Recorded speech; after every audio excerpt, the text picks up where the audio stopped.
അമൃത വയ്യാതായി കിടക്കുന്ന ദിവസം വൈഫ്. അപ്പോൾ ഇത് മെനിഞ്ചൈറ്റിസ് വന്നു, കൈവിട്ടങ്ങ് പോയി. അതിൻ്റെ അവസ്ഥ വളരെ ഭീകരമായ അവസ്ഥയാണ്. അപ്പോൾ ഈ മെഡിക്കൽ കോളേജിലെ ICU-ക്കകത്ത് ഈ സത്യം പറഞ്ഞാൽ കൈയും കാലും ബന്ധിച്ചിട്ടിരിക്കുകയാണ്. ഇത് വരുന്ന അകത്തുനിന്ന് കിട്ടുന്ന വാർത്തകളൊക്കെ വളരെ മോശപ്പെട്ട വാർത്തയാണ്. അപ്പോൾ ഞാനാകെ തകർന്നിട്ട് സീമനെ വിളിക്കുകയാണ്. വിളിക്കുമ്പോൾ ഫോൺ എടുക്കുന്നില്ല. ഫോൺ എടുക്കാതിരുന്നിട്ട് പിന്നെ അപ്പോൾ എനിക്കറിയാം പുള്ളിയുടെ പ്രത്യേകത ഈ ടെക്സ്റ്റ് വായിക്കും, മെസ്സേജ് അയച്ചാൽ എത്ര തിരക്കാണെങ്കിലും വായിക്കും. അപ്പോൾ ഞാൻ അന്ന് അയച്ചൊരു ടെക്സ്റ്റുണ്ട്, ഞാൻ ഇത് മുഴുവൻ വിശദീകരിച്ചുകൊണ്ട് ടെക്സ്റ്റ് അയക്കുക. പിന്നെ എനിക്ക് കിട്ടുന്ന അപ്പോൾ ഇതിനിടയിൽ തന്നെ റിയാസ് അറിഞ്ഞിട്ട് എന്നെ വിളിക്കുന്നുണ്ട്. അന്ന് PM മുഹമ്മദ് റിയാസ് വിദേശത്തോടെ യാത്രയിലാണ്. അപ്പോൾ ഇതിങ്ങനൊരു വലിയ ബുദ്ധിമുട്ടിൽപ്പെട്ടിരിക്കുന്നു പറഞ്ഞിട്ട് അദ്ദേഹം എന്നെ അപ്പോൾ തന്നെ വിദേശത്ത് നിന്ന് വിളിക്കുന്നുണ്ട്. വിളിക്കുമ്പോൾ ഞാൻ അദ്ദേഹത്തോട് സംസാരിക്കുമ്പോൾ എനിക്ക് പൂർത്തീകരിക്കാൻ പറ്റത്തില്ല, ഞാൻ വല്ലാതെ കരയാണ്.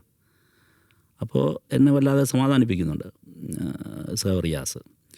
ഞാൻ അതിനിടയിൽ ഇദ്ദേഹത്തെ ഞാൻ CM-ന് ടെക്സ്റ്റ് ചെയ്തല്ലോ. ഈ ടെക്സ്റ്റ് കിട്ടിയിട്ട് ഒരു അരമണിക്കൂറിനുള്ളിൽ എനിക്കൊരു കോൾ ഇങ്ങോട്ട് വരെയാണ്, CM-ൻ്റെ കോൾ. ആ വരുന്ന കോളിൽ എന്നോട് പറഞ്ഞു തുടങ്ങുന്നത് എങ്ങനെയാണ്, ഞാൻ അപ്പോൾ ഈ കോളിനിടയിൽ പിന്നെ കാണുന്ന കാഴ്ച എന്ന് വെച്ച് കഴിഞ്ഞാൽ മെഡിക്കൽ കോളേജ് സൂപ്രണ്ട് ഇതിലേക്ക് ഓടിയെത്തുന്നു. അവിടുത്തെ സിസ്റ്റം മുഴുവൻ വല്ലാതെ അലർട്ടാവുന്ന എനിക്ക് കാണാൻ കഴിയും. ഞാൻ പുറത്തിരിക്കുകയാണ്. അപ്പോൾ എൻ്റെ കോൾ ഇതാണ്, ഞാൻ സൂപ്രണ്ടുമായി സംസാരിച്ചു,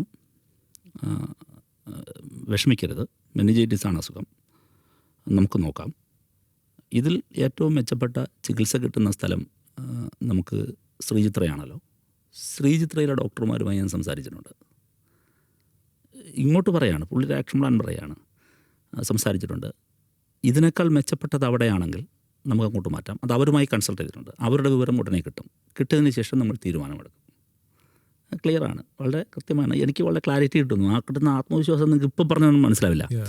തൊട്ടടുത്ത സമയത്ത് പിന്നെ അടുത്ത് ഒരു അരമണിക്കൂറിനകം എന്നെ തിരിച്ച് വിളിക്കുകയാണ്, വീണ്ടും വിളിച്ചിട്ട് പറഞ്ഞു, അപ്പോൾ ഇനി നമ്മുടെ പ്ലാനിൽ ക്ലാരിറ്റി ഉണ്ടായിരിക്കുന്നു എന്നാണ് പറയുന്നത്. നമ്മുടെ പ്ലാനിൽ ക്ലാരിറ്റി ഉണ്ടായിരിക്കുന്നു, നമ്മൾ മാറ്റുന്നില്ല. ശ്രീചിത്രയുടെ അഭിപ്രായവും ഇവിടെ തന്നെ തുടരട്ടെ എന്നാണ്. അപ്പോൾ മെഡിക്കൽ ബോർഡ് ഉണ്ടാക്കുന്നുണ്ട്. മെഡിക്കൽ ബോർഡ് കൃത്യമായി പരിശോധിച്ച് കാര്യങ്ങൾ വിശദീകരിക്കും. പിന്നെ അതിൻ്റെ കാര്യങ്ങളുമായി മുമ്പോട്ട് പോകും. എന്തെങ്കിലും സഹായങ്ങൾ വേണമെങ്കിൽ ശ്രീചിത്ര തന്നെ മെഡിക്കൽ കോളേജിൽ പ്രൊവൈഡ് ചെയ്യും. ഈ പറയുന്നത് പുള്ളി എൻ്റെ ആ ടെക്സ്റ്റിന് ശേഷം പുള്ളി എടുത്തൊരു ആക്ഷനാണ്. പിറ്റേ ദിവസം രാവിലെ ഞാൻ ഈ ഇത് കഴിഞ്ഞു, നമ്മുടെ എന്താ പറയുക, മെഡിക്കൽ ബോർഡ് കഴിഞ്ഞിട്ട് എന്നെ ബ്രീഫ് ചെയ്യാണ്. അപ്പോഴും തിരിച്ചു വന്നിട്ടില്ല, പറയാറൊന്നുമായിട്ടില്ല. പക്ഷേ ഈ മെഡിക്കൽ ബോർഡ് കഴിഞ്ഞ് എന്നെ ബ്രീഫ് ചെയ്യുന്നു. അവർ ഇതെല്ലാം ബ്രീഫ് ചെയ്തിട്ട്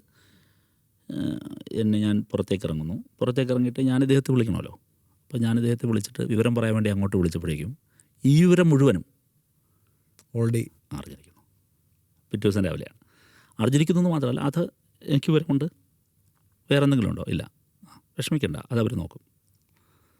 ഈ തരുന്നൊരു ആത്മവിശ്വാസം എന്ന് പറയുന്നത് ഈ സാങ്കേതികമായ രാഷ്ട്രീയ പ്രവർത്തനങ്ങളുടെ ബന്ധത്തിനപ്പുറത്ത് ഈ ലഭിക്കുന്നൊരു കരുതലുണ്ടല്ലോ, ജൈവികമാണ്, അതീവ ജൈവികമാണ്. ആ ജൈവികത നേരിട്ട് ഞാനതാ പറഞ്ഞത്. അദ്ദേഹം എന്ന് പറയുന്നത് ഇപ്പോൾ അദ്ദേഹം സഖാവ് പിണറായി വിജയൻ എന്ന് പറയുന്നത് ഞാൻ അങ്ങേറ്റം പറയും, അങ്ങേയറ്റത്തെ അഡ്മിനിസ്ട്രേറ്റർ, സ്റ്റേറ്റ്സ്മാൻഷിപ്പ്, അതൊക്കെ നിങ്ങൾക്ക് എല്ലാവർക്കും അറിയാൻ പറ്റും. നേരത്തെ പറഞ്ഞല്ലോ, ഇന്നത്തെ ലോകമെന്ന് പറയുന്നൊരു പെർസെപ്ഷൻ ഇറയാണ്. പുറത്തു വരുന്ന പെർസെപ്ഷനിലൂടെയാണ് ആളുകളെ ജഡ്ജ് ചെയ്യാൻ നമുക്കിപ്പോൾ കഴിയുക, അല്ലേ? ആ പെർസെപ്ഷനിൽ നിങ്ങൾക്ക് സഖാവ് പിണറായി വിജയനെ പലതരത്തിൽ ജനങ്ങളുടെ മുമ്പിൽ പ്രതിഷ്ഠിക്കപ്പെട്ടേക്കാം. പക്ഷേ അടുത്ത് പോവുകയും സംസാരിക്കുകയും അടുത്ത് പ്രവർത്തിക്കുകയും, നിങ്ങൾ നോക്കൂ, അദ്ദേഹത്തോടൊപ്പം അടുത്ത് പ്രവർത്തിച്ച ഒരു IAS-കാരൻ, ഒരു IPS-കാരൻ, ഏതെങ്കിലും ഒരാൾ തള്ളിപ്പറയും നിങ്ങൾ കേട്ടിട്ടുണ്ടോ? നല്ല വാക്കുകൾ മാത്രമേ കേട്ടിട്ടുള്ളൂ. അടുത്തിടപഴകുന്ന ഏതെങ്കിലും ഒരു മതമേലധ്യക്ഷൻ, അടുത്തിടപഴകുന്ന ഏതെങ്കിലും ഒരു രാഷ്ട്രീയ നേതാവ് സത്യസന്ധമായി ഓഫ് ദി റെക്കോർഡ് നിങ്ങൾ സംസാരിച്ച് നോക്കൂ, ആരാണ് സഖാവ് പിണറായി വിജയൻ എന്ന് പറയും.